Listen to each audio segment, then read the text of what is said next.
आप लोगों को क्लास 9 का भारत का पड़ोसी देश बांग्लादेश के बारे में बताने जा रहा हूँ।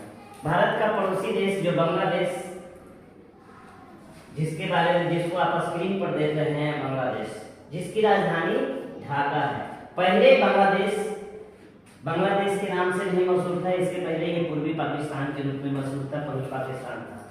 अब इसके बारे में थोड़ा सा हम बताते हैं आपको बैठ जाके।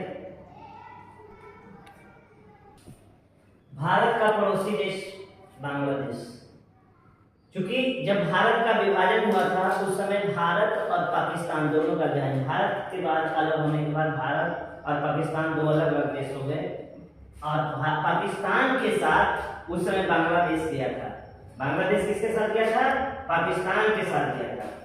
जब पाकिस्तान के साथ ही बांग्लादेश गया था, भारत का पड़ोसी देश जो बांग्लादेश 1947 ईस्वी में जब भारत का विभाजन हुआ था उस समय बांग्लादेश के रूप में नहीं था, पहले पूर्वी पाकिस्तान के नाम से था।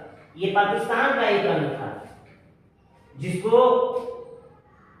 पुनः बांग्लादेश ने क्या किया, पाकिस्तान से अलग होकर 17 दिसंबर 1971 ईस्वी को बांग्लादेश नाम से एक स्वतंत्र और एक अलग देश की गठन किया, देश की स्थापना किया, जहां 80% आबादी मुस्लिमों की है और यहाँ बोले जाने वाली भाषा कौन सी है? बंगाली भाषा है और यहाँ की राजधानी ढाका है। जब 17 दिसंबर 1971 ईस्वी में बांग्लादेश के नाम से स्वतंत्र देश के रूप में अस्तित्व में आया था, तब उसकी राजधानी ढाका थी। बांग्लादेश तीन ओर से भारत से घिरा हुआ है। तीन ओर से जो भारत का भाग है वो जिसकी कुल लंबाई 4096 किलोमीटर है। ये 4096 किलोमीटर ये भारत से 4096 किलोमीटर सटा हुआ है, यानी कि इतना भाग में घेरा हुआ है। बांग्लादेश की सीमा से भारत के 5 राज्य जुड़ते हैं, यानी कि भारत के सबसे ज्यादा सीमा रेखा बनाने वाला देश बांग्लादेश ही है, जिसे 5 राज्य जुड़ते हैं, जो पश्चिम बंगाल, असम, मेघालय, त्रिपुरा एवं मिजोरम। क्वेश्चन हमेशा यही आता है कि बांग्लादेश की सीमा भारत के किन-किन राज्यों से जुड़ती है? तो बांग्लादेश की सीमा भारत के 5 राज्यों से जुड़ती है, पश्चिम बंगाल, असम, मेघालय, त्रिपुरा एवं मिजोरम। इसके पूर्व में बर्मा है, बर्मा जिसका अभी वर्तमान में नाम म्यांमार है, जिसकी राजधानी रंगून है, इसको अंगून भी कहते हैं, तथा दक्षिण में बंगाल की खाड़ी है। इसका कुल क्षेत्रफल यानी बांग्लादेश का कुल क्षेत्रफल 1,48,393 वर्ग किलोमीटर है।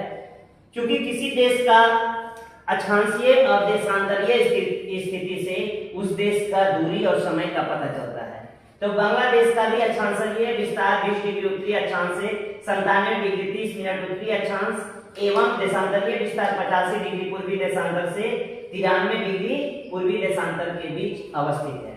क्योंकि बांग्लादेश एक सघन जनसंख्या वाला देश है, इस देश की कुल जनसंख्या एशिया में इसका स्थान 5वां है। इससे बड़े देश चीन यानी कि जनसंख्या के दृष्टिकोण से भारत, उसके बाद पाकिस्तान, उसी तरह से इसका स्थान 5वां है और कुल जनसंख्या यहाँ की 18 करोड़ है। कुल जनसंख्या यहाँ की 18 करोड़ है। अब हम आगे देखेंगे कि जब इसकी जनसंख्या 18 करोड़ है तो ये जनसंख्या का भरण पोषण किस तरीके से करता है। यहाँ का जनसंख्या का, यहाँ का लोगों का अधिकांश लोग कृषि पर ही आधारित है। यहाँ 80% लोग, जैसे भारत में 75% लोग कृषि पर आधारित है, उसी तरह से बांग्लादेश में भी लोग कृषि पर आधारित है। बांग्लादेश में दुनिया का सबसे बड़ा डेल्टा बनता है जिसका नाम है सुंदरबन का डेल्टा। इसमें एक पेड़ पाए जाते हैं जिसका नाम है सुंदरी वन, जिसमें बंगाल टाइगर पाया जाता है। क्या पाया जाता है? बंगाल टाइगर पाया जाता है, जिसको सुंदरबन के डेल्टा को बनाती है गंगा और ब्रह्मपुत्र नदी। गंगा और ब्रह्मपुत्र नदी के बीच बनाया गया, ये दोनों के नदियों के डेल्टाओं के द्वारा लाया गया डेल्टा से यही डेल्टा बना। दुनिया का सबसे बड़ा डेल्टा है सुंदरबन का डेल्टा। बांग्लादेश के पूर्वी तट में एक स्थित है कॉक्स बाजार। कॉक्स बाजार बीच होता है। कॉक्स बाजार जो विश्व का सबसे बड़ा बालुई द्वीप है, यानी बालुई द्वीप का मतलब बीच का मतलब होता है समुद्र का वैसा उथला भाग जहां लोग खेलते हैं, जहां समुद्र की लहरें आती है, जो पर्यटक को आकर्षित करता है। जैसे मुंबई के जुहू बीच, जैसे गोवा का कोवलम बीच, केरल का कोवलम बीच, उसी तरह से गोवा, उसी तरह से आंध्र प्रदेश का वास्को डी गामा बीच। यानी बीच जो होता है जिसमें लोग स्केटिंग करने के लिए, खेलने के लिए, जैसे आप फिल्म में देखते हैं कि क्या होता है, लोग जाते हैं समुद्र में घूमने के लिए, टहलने के लिए, लहरों से क्या करने के लिए, नहरों को देखने के लिए। तो ये उथला सागर, छिछला भाग है जहां लोग खेलते हैं। तो ये दुनिया का सबसे बड़ा बालुई द्वीप है, यानी कि वो जो बीच है वो बालू का बना है, इसलिए बालुई बीच है। अब अध्ययन के दृष्टिकोण से हम बांग्लादेश के बारे में जानेंगे कि बांग्लादेश को हम पढ़ने के दृष्टिकोण से इसको, या भूगोलवेताओं ने इसको अध्ययन के दृष्टिकोण से इसको 9 भागों में बांटा है। 9 भागों में कि सबको अलग अलग, क्योंकि एक साथ सबको पढ़ लेना समझ नहीं आएगा, इसीलिए इसको बांटा है। चट्टान एवं सिलहट की पहाड़ियां, प्राचीन जलोढ़ वेदिकाएं, टिपरा धरातल, रेतीला जलोढ़ प्रदेश, मोरी वन डेल्टा, स्थिर डेल्टा, दलदली गर्त, गुम्फित नदी ज्वार भूमि और ज्वारीय डेल्टा। इतना अध्ययन के दृष्टिकोण से भू-आकृतिक प्रदेशों में बांटा गया। जैसे भारत को कितने भू-आकृतिक प्रदेश में बांटा गया है?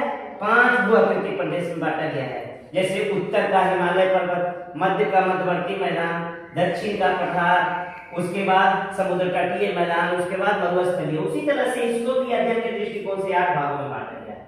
यहाँ की पहाड़ियां जो कि ये समुद्र तट के बीच ही हैं, इसीलिए यहाँ का समुद्र तल, ये समुद्र तल से 200 से 300 मीटर ऊंचा है। और जो भी ऊंचे पर्वत मिलते हैं वहां दर्रे मिलते हैं। दर्रे मतलब होता है 2 पर्वतों के बीच की भूमि, जहां से आवागमन का रास्ता हो, उसको क्या कहा जाता है? दर्रा कहा जाता है।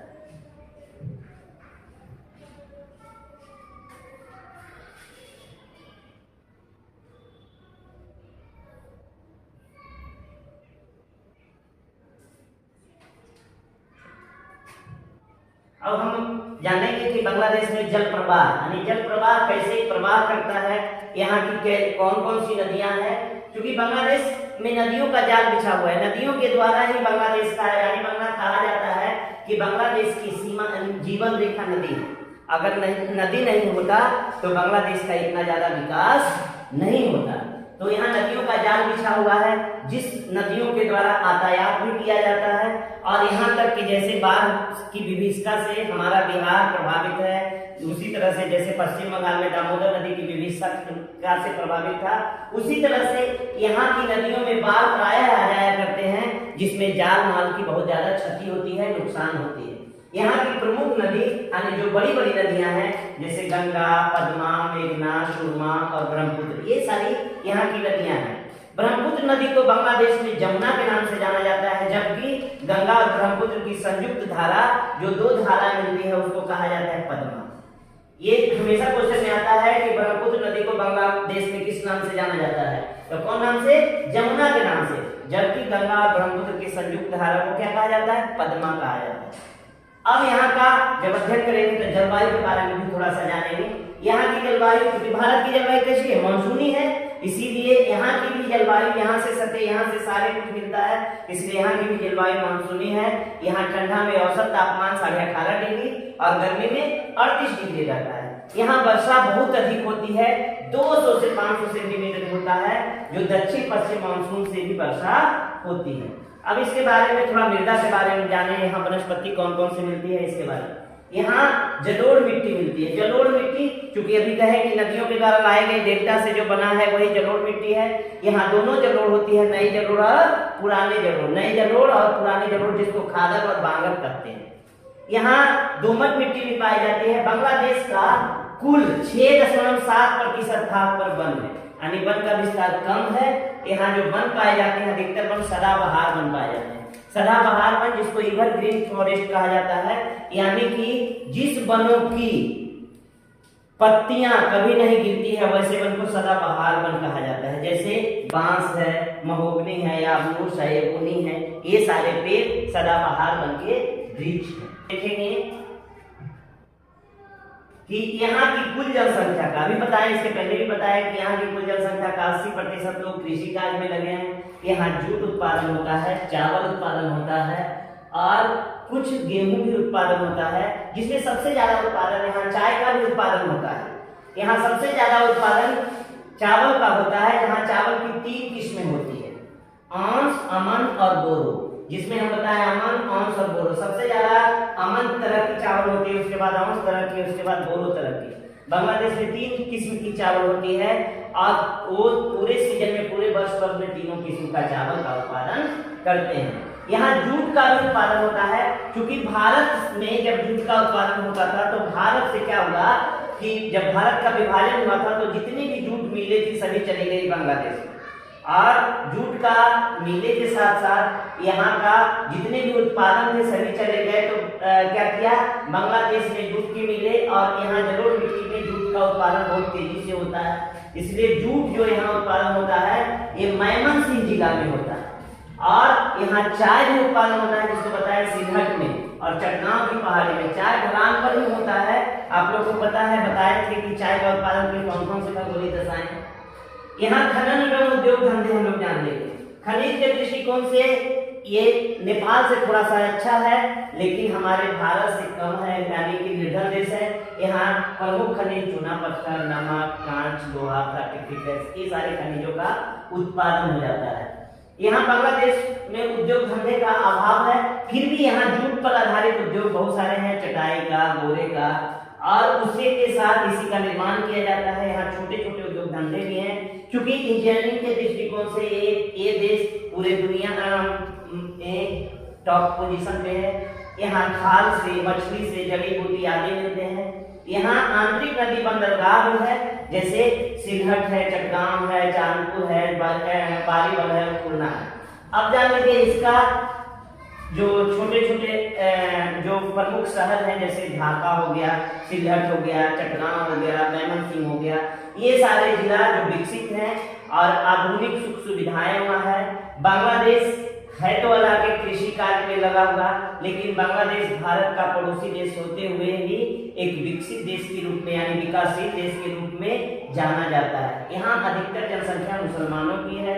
उसके बाद यहाँ मुसलमानों की जनसंख्या के साथ साथ ये लोग इंजीनियरिंग में बहुत पारंगत होते हैं। इस तरह से मैं बांग्लादेश के बारे में आपको सब कुछ बता दिया। उम्मीद करता हूँ कि आप भी बांग्लादेश के बारे में सब कुछ समझ गए होंगे।